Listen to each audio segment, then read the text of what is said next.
Deciding when to retire is one of the biggest decisions that we make in our life. Now, some people find this decision to be very easy, some very hard. And the reason for this is because our financial lives are going to change. We're no longer going to get paychecks. We're now going to have to live off our nest egg, off of our investments, off our savings, and our Social Security. Now, regardless of how large or small your nest egg is, the decision as to when to take your Social Security benefits is very important. Because apart from cost of living adjustments, when we decide to take our Social Security also determines how much we're going to get for the rest of our lives. If we take Social Security early, we're going to get less. If we take later, we're going to get more. And that difference between taking early or taking later can be anywhere from $1,200 a month to $2,000 a month for the rest of our lives. In this video, I'm going to show you how that works and why.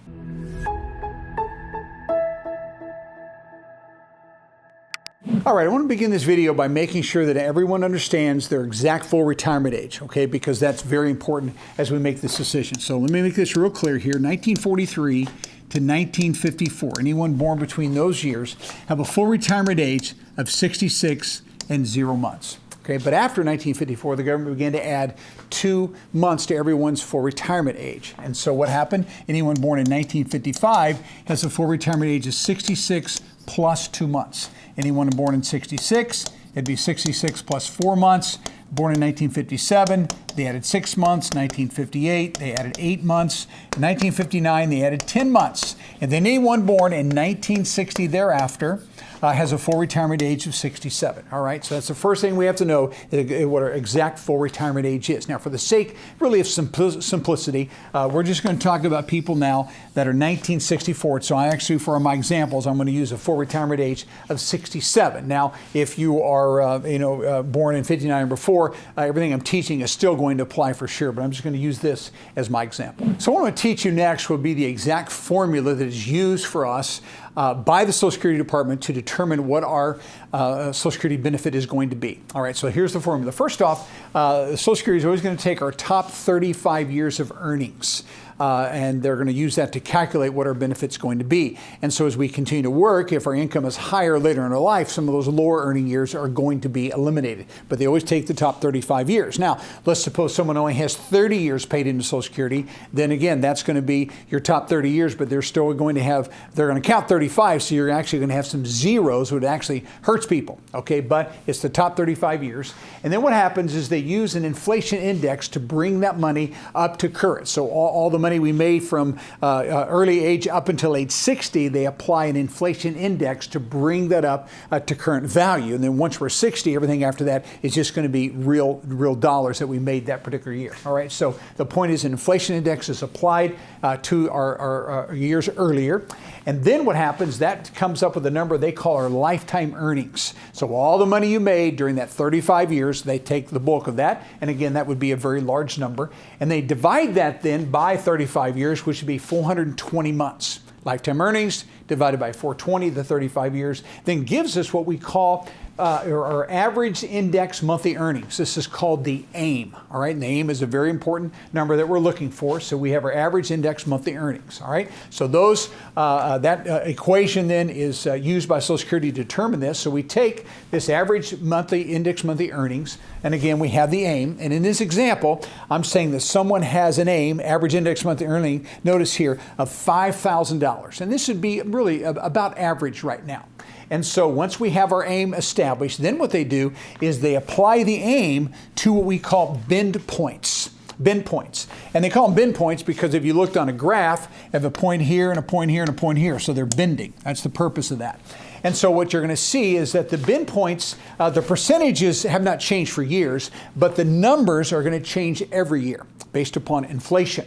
And so they take our AIM, and the first $1,226 amount of this $5,000, we actually get 90% of that. Okay, and then anything above $1,226 up to $7,391, we get 32% of that. Now you'll notice this AIM right here is $5,000. Okay, so the difference between $1,226 and $5,000 is to be about what, $3,700. We actually get $3,200 of that credited towards our Social Security benefit. And then if I'm above the 7,391, anything above the 7,392, I actually get 15% of that. So as you can see, this is heavily weighted to that first $1,226. As we get above that, we get a much smaller percentage. Okay? All right, so those are bin points, and these, again, are fixed on an annual basis. So now let's go back. I've got a $5,000 aim. I'm going to get 90% of some of that money, 32% of other, and of course, I'm not above the 7391, so actually we have a 0 here. So here's how they build our Social Security check based upon the bin points. So again, we get 90% of the first $1,226. So that's $1,103 as the basis of our Social Security check. And then, $1,226 between $5,000 and $1,226, again, that $3,700, I get 32%, so that's going to give me $1,208. Again, we're building the Social Security check. So again, that's going to be added together, and we had nothing then of this higher bin point, so there's a 0 here. So here's my whole point. This Social Security check that I'm going to get is $2,311 a month. Okay, $2,311, and that would be called our primary insurance amount. Primary insurance amount is our full retirement age benefit. All right, so let me show you another chart now. So we're saying that when we take now is going to determine how much of that primary insurance amount we're going to get. So if I take at 67 at my full retirement age, I get that full $2,311. But if I take early, I start losing money. So what happens is for every year I take early, I lose 6%. So we get down here, and if I take as early as 62, I have lost a full 30% of my Social Security benefit, okay? And so that number, if I take as early as possible, would be $1,670. That, again, is going to be 30% less of my full retirement age. So again, 6%, 12%, 18%, 24%, and a full 30%. And so you can see the difference of that is what? About $700 a month that I just lost because I took early. Now, again, I have that cash flow, but that's going to be a permanent reduction. And the only way this is going to grow beyond this will be our cost of living adjustments, okay? Because once I take, that benefit has been established then for life plus cost of living adjustments. Hey, if you found this video helpful and you want to see more Medicare information just like it, then go below, right below the video, and you can give us the thumbs up as well as subscribe to our channel. And every time I put a new video, which is about 2 every week, you'll be notified of that video, and others just like you who need this vital information will get it as well.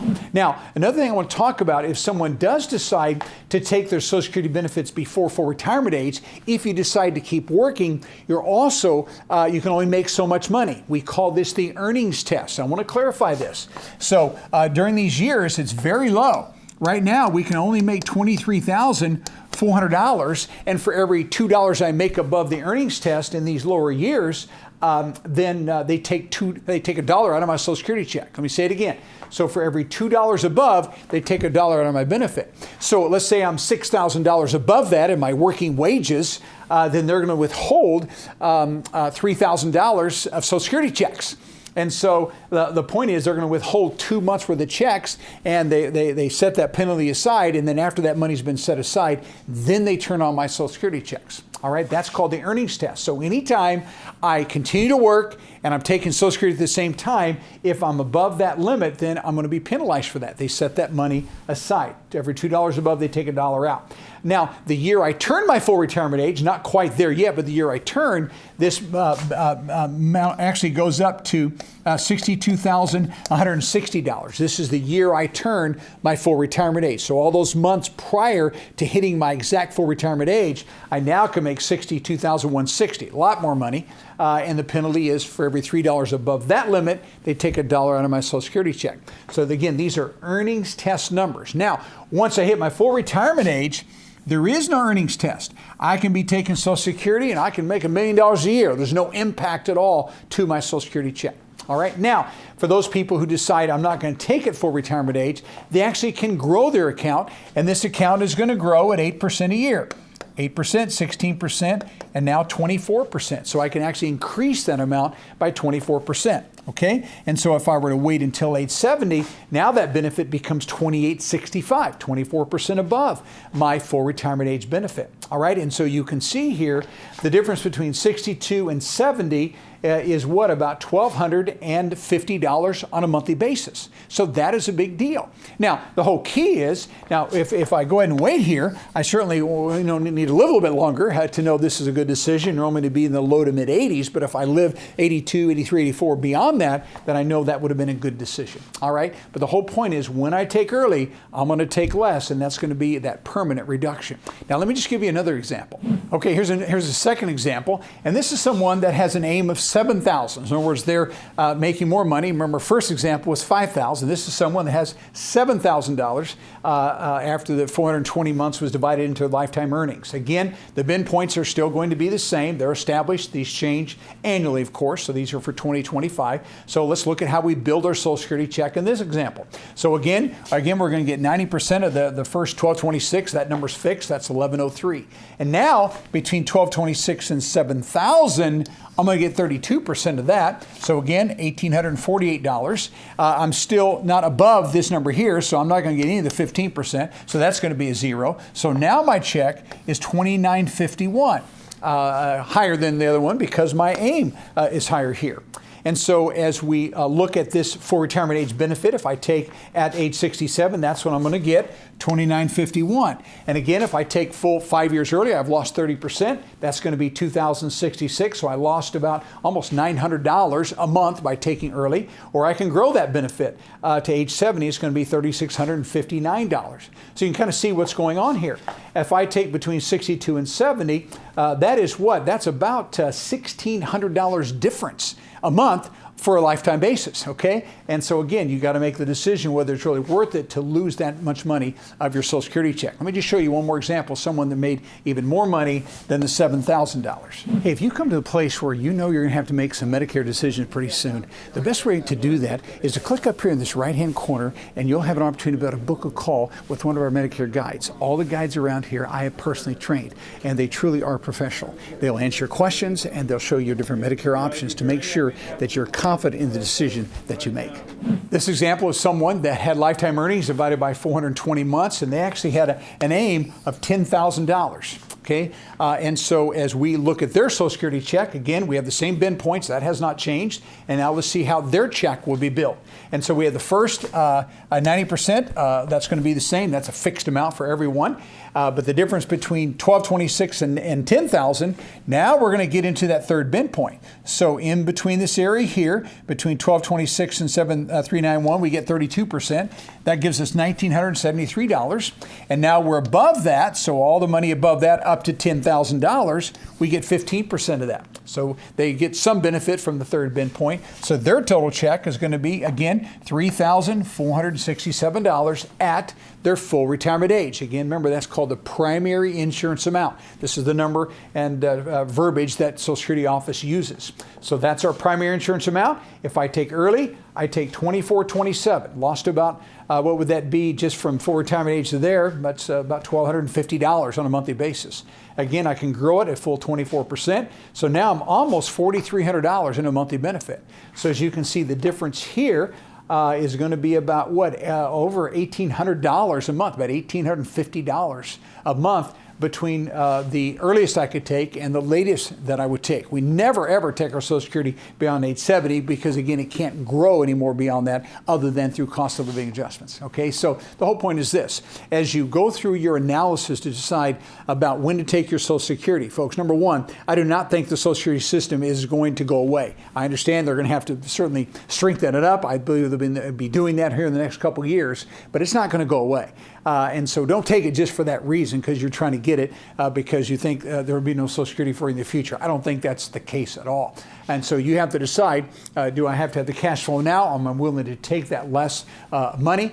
Do I need that in my budget? If you don't, you say I have other resources to live off of, investments, those kinds of things. I think it's very wise, if you can, to wait until age 70, especially if your spouse is lower income. Because let's say you don't live long enough to break even point, but this $42.99 waiting didn't really benefit you because you maybe died before the age of 85. If your spouse is younger and doesn't have their own amount, then that's exactly what your spouse would get as well. So sometimes it's wise for a higher earner to go ahead and delay if they don't need the money, because it will benefit their spouse in the future. Especially if this happens to be the man, and maybe the wife is younger, doesn't maybe not have a lot of Social Security of her own, and that's not always the case, but if so, then even though it didn't benefit you, it could benefit your spouse that is younger, and they may live a long time as well and get the benefit of you taking that delayed retirement credits. All right, so a big decision. You just have to think all this through to make sure that taking early is going to cost you substantially less money. If you can wait and delay that, it can help you, especially if you have longevity in your life or you have a spouse that's younger.